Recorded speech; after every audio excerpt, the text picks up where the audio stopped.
عبداللہ بن عابد کہتے ہیں، ایک مرتبہ مجھے کسی تعمیری کام کے لیے مزدور کی ضرورت پڑی۔ میں بازار آیا اور کسی ایسے مزدور کو تلاش کرنے لگا جو میری خواہش کے مطابق ہو۔ اچانک میری نظر ایک نوجوان پر پڑی جو سب سے آخر میں بیٹھا ہوا تھا۔ چہرہ شرافت و عبادت کے نور سے چمک رہا تھا۔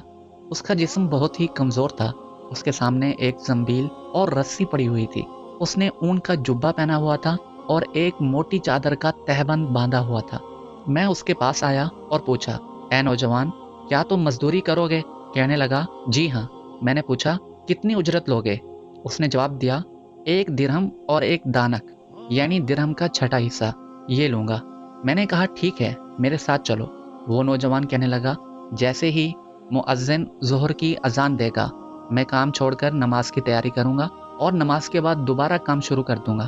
پھر جب عصر کی اذان ہوگی تو میں فوراً کام چھوڑ کر نماز کی تیاری کروں گا اور نماز کے بعد کام کروں گا۔ اگر تمہیں یہ شرط منظور ہے تو میں تمہارے ساتھ چلتا ہوں، ورنہ کوئی اور مزدور ڈھونڈ لو۔ میں نے کہا، مجھے تمہاری یہ شرط منظور ہے۔ میں اسے لے کر اپنے گھر آیا اور کام کی تفصیل بتا دی۔ اس نے کام کے لیے کمر باندھی اور اپنے کام میں مشغول ہو گیا اور مجھ سے کوئی بات نہ کی۔ جب مؤذن نے ظہر کی اذان دی تو اس نے مجھ سے کہا، اے عبداللہ، مؤذن نے اذان دے دی ہے۔ میں نے کہا، آپ جائیے اور نماز کی تیاری کیجیے۔ نماز سے فراغت کے بعد وہ عظیم نوجوان دوبارہ اپنے کام میں مشغول ہو گیا اور بڑی دیانتداری سے احسن انداز میں کام کرنے لگا۔ عصر کی اذان ہوتے ہی اس نے مجھ سے کہا، اے عبداللہ، مؤذن اذان دے چکا۔ میں نے کہا، جائیے اور نماز پڑھ لیجیے۔ نماز کے بعد وہ دوبارہ کام میں مشغول ہو گیا اور غروب آفتاب تک کام کرتا رہا۔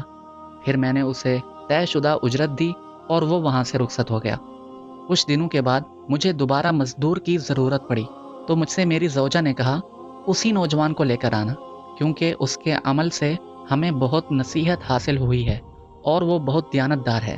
چنانچہ میں بازار گیا تو مجھے وہ نوجوان کہیں نظر نہ آیا۔ میں نے لوگوں سے اس کے متعلق پوچھا تو وہ کہنے لگے، کیا آپ اسی کمزور نوجوان کے بارے میں پوچھ رہے ہیں جو سب سے آخر میں بیٹھتا ہے؟ میں نے کہا، جی ہاں، میں اسی کے متعلق پوچھ رہا ہوں۔ انہوں نے کہا، وہ تو صرف ہفتے کے دن آتا ہے، اس کے علاوہ کسی دن کام نہیں کرتا۔ یہ سن کر میں واپس آ گیا اور ہفتے کا انتظار کرنے لگا۔ پھر بروز ہفتہ میں دوبارہ بازار گیا تو میں نے اس پرکشش نوجوان کو اسی جگہ موجود پایا۔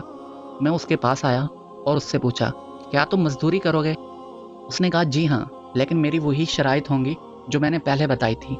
میں نے کہا، مجھے منظور ہے، تم میرے ساتھ چلو۔ وہ میرے ساتھ میرے گھر آیا اور میں نے اسے کام کی تفصیل بتا دی۔ وہ بڑی دیانتداری سے پہلے کی طرح کام کرتا رہا اور اس نے کئی مزدوروں جتنا کام کیا۔ شام کو میں نے اسے طے شدہ اجرت سے زیادہ رقم دینا چاہی تو اس نے زائد رقم لینے سے انکار کر دیا۔ میں نے بہت اصرار کیا مگر وہ نہ مانا اور اجرت لیے بغیر ہی وہاں سے جانے لگا۔ مجھے اس بات سے بڑا رنج ہوا کہ وہ بغیر اجرت لیے ہی جا رہا ہے۔ میں نے اس کا پیچھا کیا اور بصد عاجزی اسے اجرت دی۔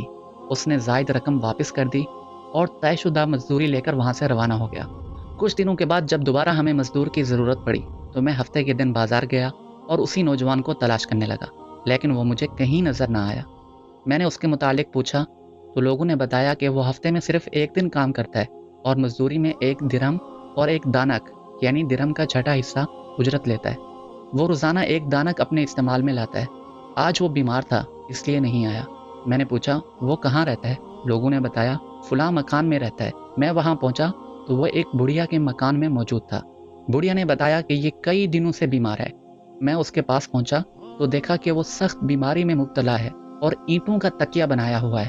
میں نے اسے سلام کیا اور پوچھا، اے میرے بھائی، کیا تمہاری کوئی حاجت ہے؟ کہنے لگا، جی ہاں، مجھے تم سے ایک ضروری کام ہے، کیا تم اسے پورا کرو گے؟ میں نے کہا، انشاءاللہ میں تمہارا کام ضرور پورا کروں گا، بتاؤ کیا کام ہے؟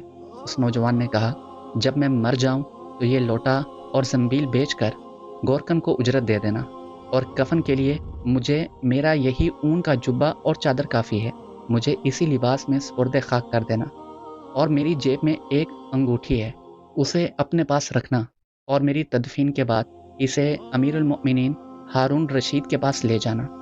جب ان کی شاہی سواری فلاں دن فلاں مقام سے گزرے تو انہیں کہنا، میرے پاس آپ کی ایک امانت ہے، پھر انہیں یہ انگوٹھی دکھا دینا، وہ خود ہی تمہیں اپنے پاس بلا لیں گے، اور اس بات کا خیال رکھنا کہ یہ کام میری تدفین کے بعد ہی کرنا۔ میں نے کہا ٹھیک ہے، میں تمہاری وصیت پر عمل کروں گا۔ پھر اس نوجوان کی روح پرواز کر گئی۔ مجھے اس کی موت کا بہت دکھ ہوا۔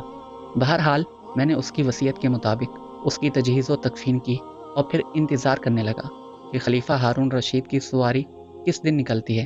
جب وہ دن آیا تو میں راستے میں بیٹھ گیا۔ امیر المؤمنین جاہ و جلال کے عالم میں ہزاروں شہ سواروں کے ساتھ بڑی شان و شوکت سے چلے آ رہے تھے۔ جب ان کی سواری میرے قریب سے گزری تو میں نے بلند آواز سے کہا، اے امیر المؤمنین، میرے پاس آپ کی ایک امانت ہے۔ پھر میں نے وہ انگوٹھی دکھائی۔ انہوں نے انگوٹھی دیکھ کر حکم دیا کہ اسے ہمارے مہمان خانے میں لے جاؤ، میں اس سے علیحدگی میں گفتگو کروں گا۔ چنانچہ مجھے محل میں پہنچا دیا گیا۔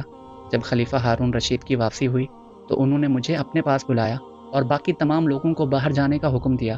پھر مجھ سے پوچھا، تم کون ہو؟ میں نے کہا، میرا نام عبداللہ ہے۔ انہوں نے پوچھا، تمہارے پاس یہ انگوٹھی کہاں سے آئی؟ میں نے اس نوجوان کا سارا واقعہ خلیفہ ہارون رشید کو سنا دیا۔ یہ سن کر وہ اس قدر روئے کہ مجھے ان پر ترس آنے لگا۔ پھر جب وہ میری طرف متوجہ ہوئے تو میں نے ان سے پوچھا، اے امیر المؤمنین، اس نوجوان سے آپ کا کیا رشتہ تھا؟ آپ نے فرمایا، وہ میرا بیٹا تھا۔ میں نے پوچھا، اس کی یہ حالت کیسے ہوئی؟ تو خلیفہ نے فرمایا، وہ مجھے خلافت ملنے سے پہلے پیدا ہوا تھا۔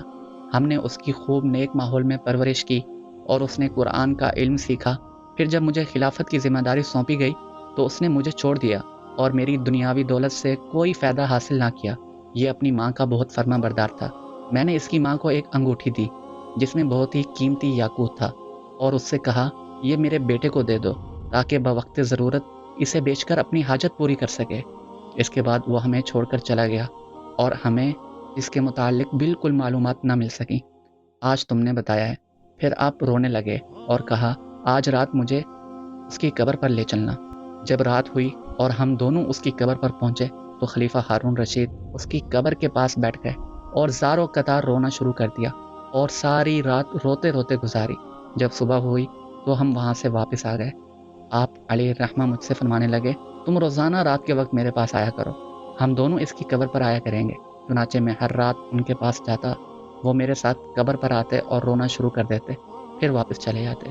عبداللہ فرماتے ہیں، مجھے معلوم نہیں تھا کہ وہ نوجوان خلیفۃ المسلمین ہارون رشید کا شہزادہ تھا۔